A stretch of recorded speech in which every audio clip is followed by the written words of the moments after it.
the tundra may not quite be frozen, but it's getting there as we work our way through December. The radar today, however, is clear at Lambeau Field in Green Bay.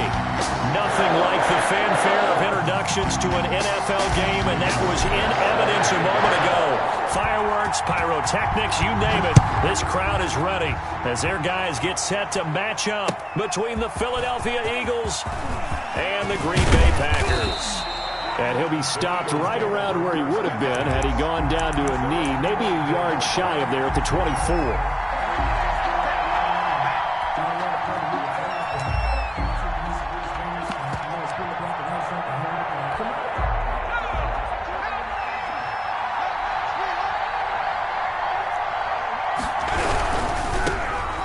Sanders first carry of the game, and not much there.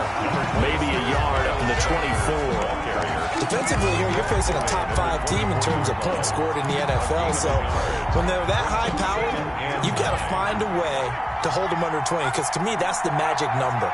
20 points scored, you give yourself your best chance to win. So if they're up around 24, 28, 30, they could be in some trouble. And I think so, because then you turn it into a shootout, and that means your offense has to keep pace.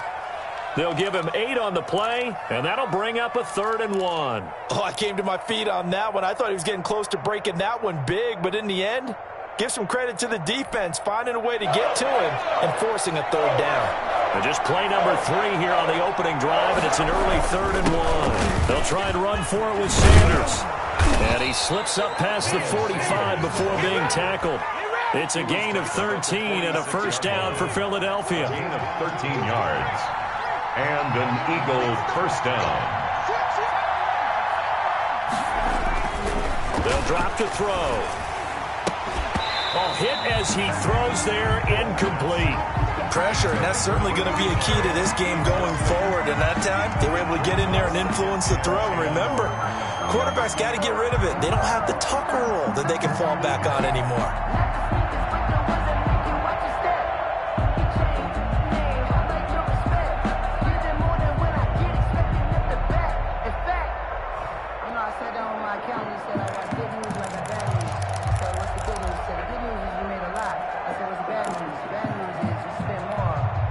Second and 10, a very chilly day here, but no snow. And I got to say, if it's going to be this cold, I want snow.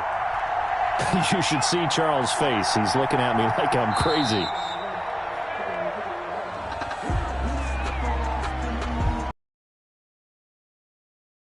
For a timeout, so they must have not been aware of the numbers. I think he lost track of the time left in the play clock and probably was trying to read the defense and trying to figure out which play to run and just lost track, and it cost him.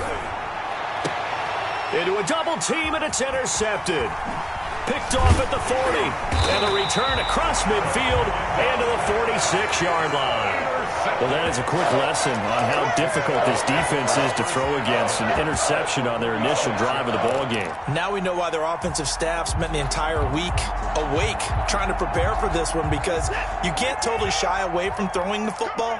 But at the same time, you're looking at them and going, where are the weaknesses? How are we going to move it? One of the top defenses in the NFL for a reason. We just saw one example right there.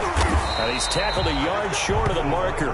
Good gain of 9 on first down. He's brought down at the 30. And a lot of times, these plays, they either go for nothing or they go for big yardage. And here, they got to the outside, turned it upfield, and ended up getting a nice little gain out of it.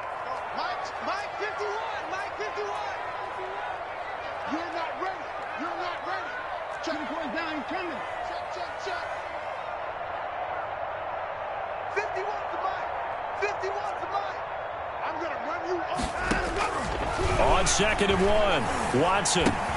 Out of the backfield, this is Aaron Jones. And he's got this down almost to the 20 before he's dropped. 16 yards, a first down. They've got good playmakers on the offensive side of the ball. I don't know what happened last week to really hurt their performance and hold down their production, but I would dare say that this week in practice, there's a lot of talk about how they're going to increase their proficiency. And that was a good start, getting the playmakers involved. You mentioned that to me pregame. That's what they did there. Yeah, I think a lot of people think the coaching staff really gets on them, and that's how they motivate them. Most of these guys are self-motivated. They have a lot of pride in their performance. Out of the shotgun is Jones. And this won't be enough to pick up the first. A gain of 2, 3rd and 1. Not a whole lot there. The defense was ready, it looked, for that run-pass option. You get the sense that next time he has that opportunity, he may keep it himself and get to the perimeter. Probably owes his back a little bit of an apology on that one, huh?